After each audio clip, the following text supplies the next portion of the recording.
Em nome do Pai, do Filho e do Espírito Santo. Amém. Livro do Céu, 20 de junho de 1900, capítulo 3, 85. A humildade mais perfeita produz na alma a união mais íntima com Deus. A humildade mais perfeita, mais sublime, é a de perder toda a razão e não discorrer sobre o porquê e do como, mas se desfazer no próprio nada. Enquanto a alma faz isto, sem adverti-lo, encontra-se perdida em Deus, e isto produz nela a união mais íntima, o amor mais perfeito para o sumo bem. Isto com sumo proveito da alma, porque perdendo a própria razão, adquire a razão divina, e perdendo todo o pensamento sobre si mesma, isto é, se está frio ou quente, se são favoráveis ou adversas as coisas que lhe acontecem, se interessará e adquirirá uma linguagem toda celestial e divina. Além disso, a humildade produz na alma uma vestidura de segurança, pelo que, envolta neste vestido de segurança, a alma está na calma mais profunda, embelezando-se toda para agradar ao seu querido e amado Jesus.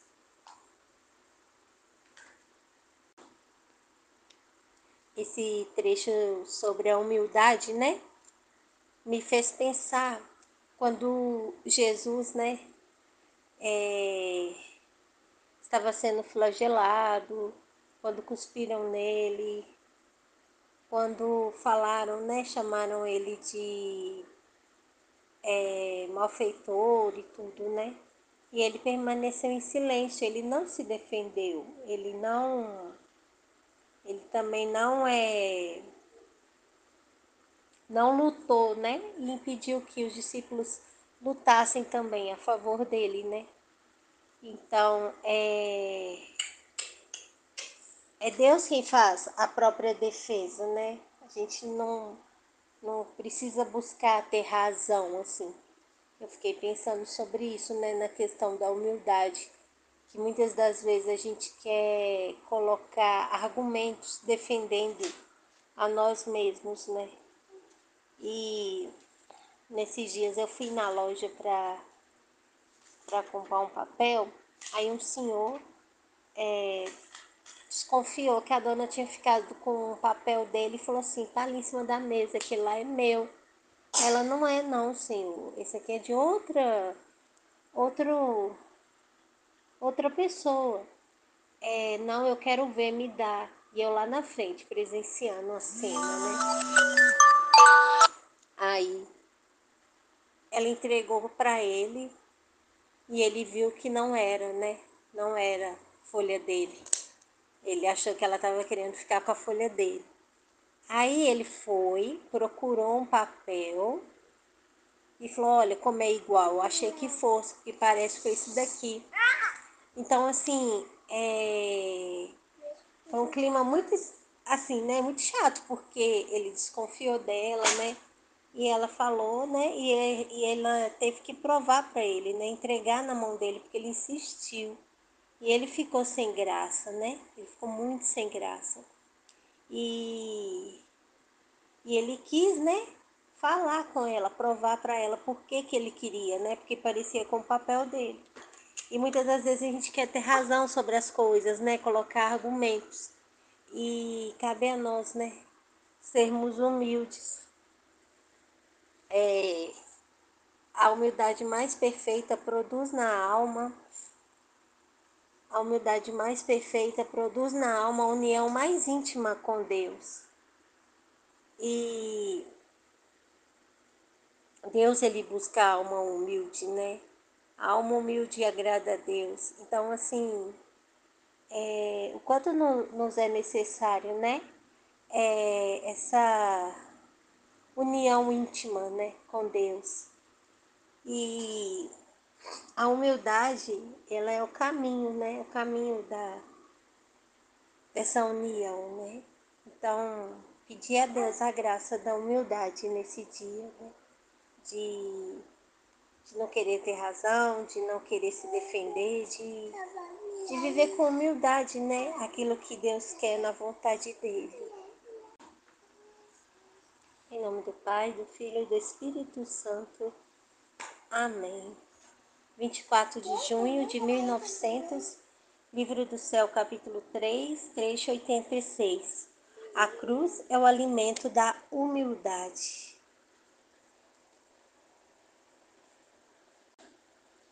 Muitas das vezes a gente fica preso, né?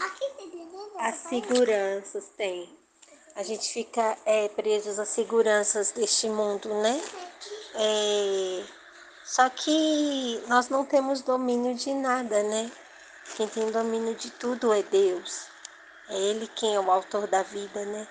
É Ele que sabe de todas as coisas. E muitas das vezes a gente acha que tem razão, né? Igual, um exemplo assim, particular. Teve um ano que eu estava tentando organizar as dívidas da casa, né? E, e eu li bastante sobre economia, sobre solucionar e tudo. E falei, agora eu vou conseguir. E assim, de fato eu consegui por mim mesma. Mas depois teve outros gastos, outras contas não esperadas. Então, assim, nós não temos domínio de todas as coisas. Nós não temos domínio de tudo. E eu fiquei pensando também, né? Naquela passagem bíblica que fala, né? Que a pessoa estava acumulando bens lá, né? Acumulando os alimentos. E na Bíblia fala, né? Hoje mesmo não passará um dia de sua vida, né? Então, assim, o quanto que precisamos ser desprendidos das coisas desse mundo, né? Desapegados, de não confiarmos, né? Nessas seguranças, porque tudo passa. Então, assim, e as cruzes, né? Que aparecem, seja em qual área da vida for, elas nos tornam humildes, né? Dependentes de Deus e do outro, né? E eu fiquei pensando, né? O quanto que a cruz ela nos deixa despidos, né? Do orgulho. E muitas das vezes temos que ser humildes, né? Em ter a ajuda do outro, em ter que pedir o outro. Então, assim, o quanto que a humildade nos fortalece, né? E, e retira de nós, né, os apegos, a soberba, a arrogância, o achar que somos autossuficientes, né? Porque precisamos uns dos outros. E o quanto que cada trecho ele nos edifica, né, nos instrui, nos ajuda, né, a desejar ser aquilo que Deus quer. A alma deve reconhecer-se em Jesus, não em si mesma. Livro do Céu, capítulo 3, trecho 87, 27 de junho de 1900.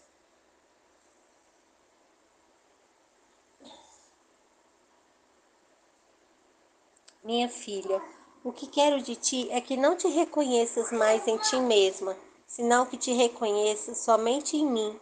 Assim que de ti não te recordarás mais, nem terás mais reconhecimento de ti, se não te lembrarás de mim, e te desconhecendo a ti mesma, adquirirás só meu reconhecimento. E à medida que te esqueceres de ti, destruíres a ti mesma, assim avançarás em meu conhecimento e te reconhecerás somente em mim. Quando tiveres feito isso, não mais pensará com a tua mente, mas com a minha.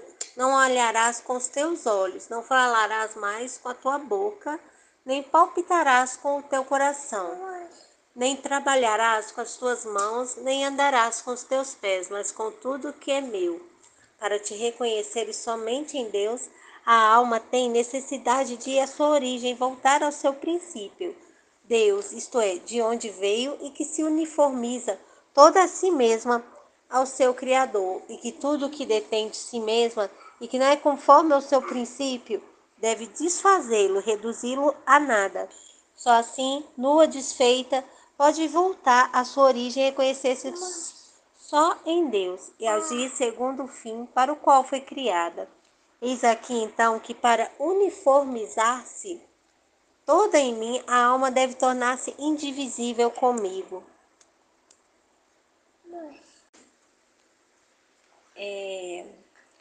Esse trecho, ele me fez pensar, né, de uma oração, né, que uma vez me ensinaram, que é assim: ó Maria, minha mãe, esvazia-me de mim, enche-me de ti, transborda-me de Deus. E, e é justamente isso, né?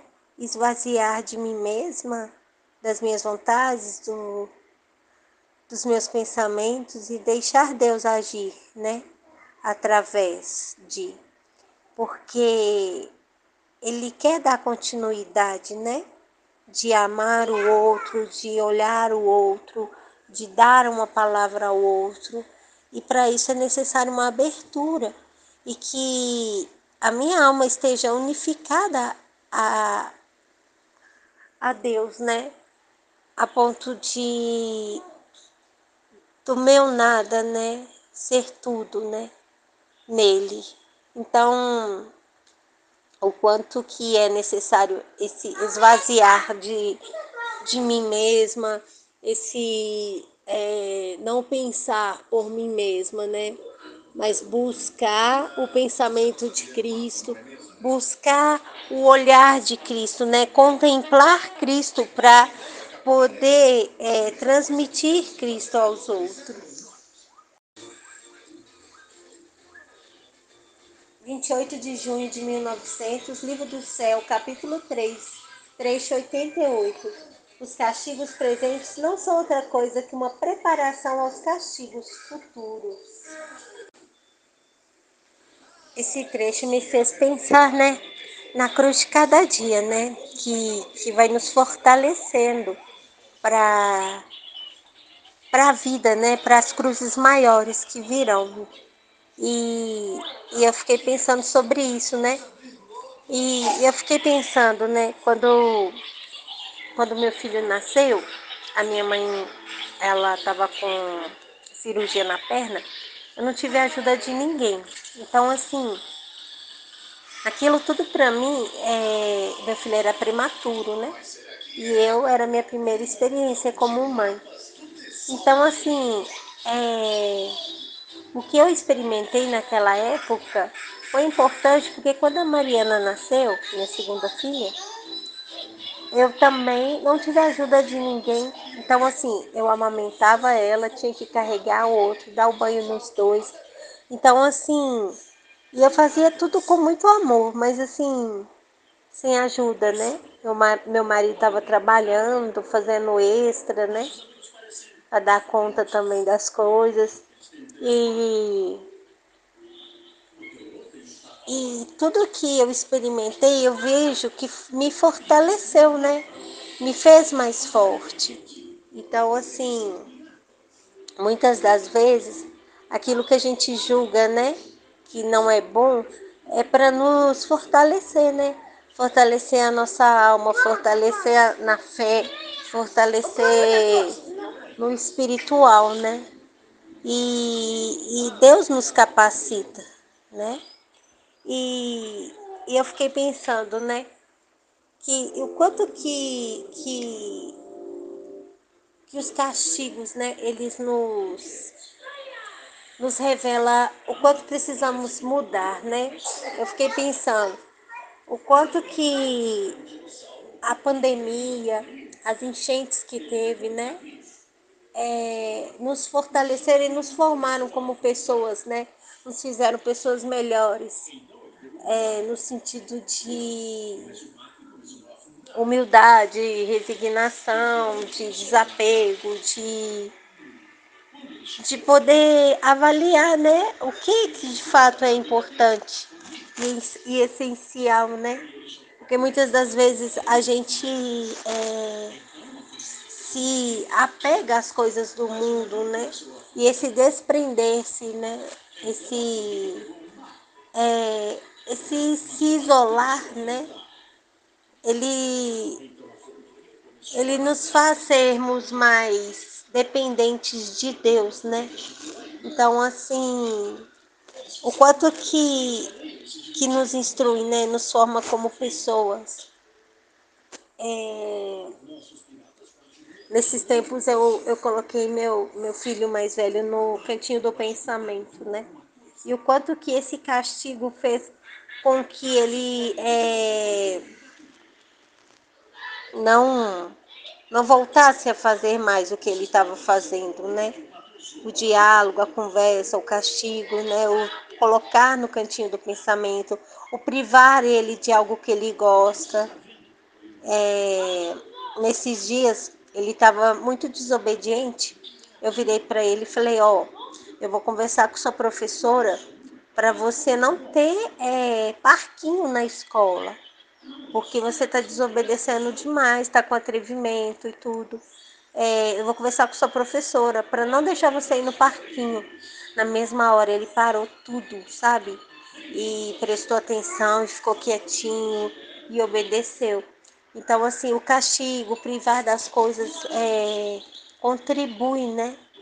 Porque nos forma como pessoas mais humanas, né? E lá na frente evitará mal maior. Então, quase precisamos, né? Educar a nossa alma, né? Nas vontades.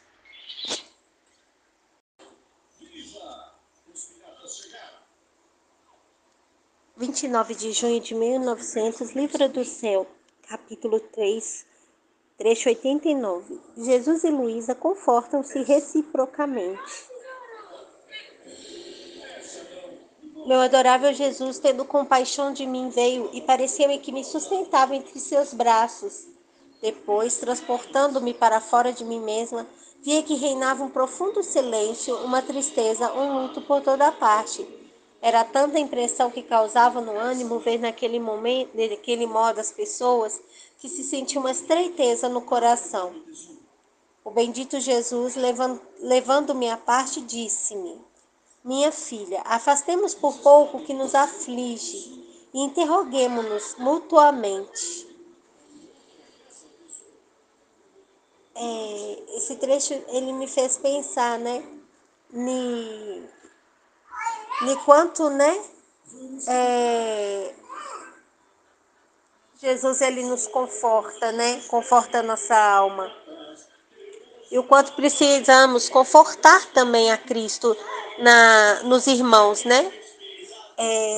Hoje a Aline postou no status o que o Papa Francisco falou, achei tão bonito, que fala, né, de não apenas dar aquilo que o outro precisa de material, mas ofertar o olhar, né, olhar para aquele a quem se entregar algo de material, né, não, e também o que eu vi, né, no status da Aline me fez lembrar o que a Liliane falou ontem, né, sobre que às vezes os irmãos não estão precisando somente do material, mas também do espiritual, né?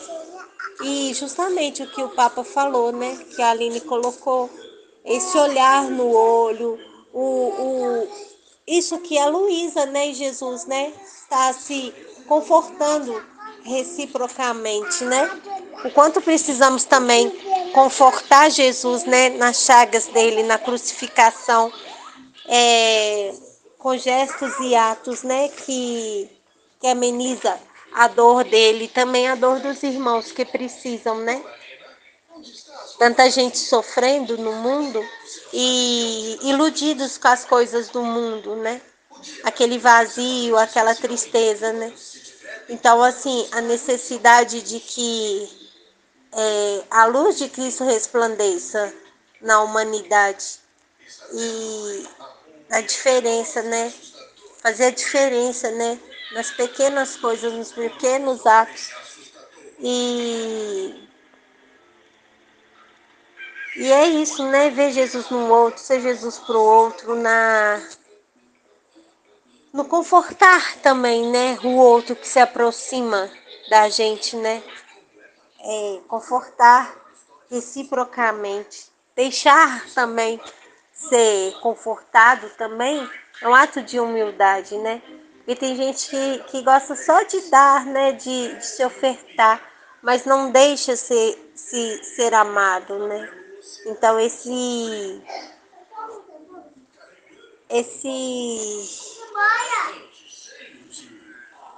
esse desprender da autossuficiência, né? E deixar também, né? Ser cuidado. Em nome do Pai, do Filho e do Espírito Santo. Amém.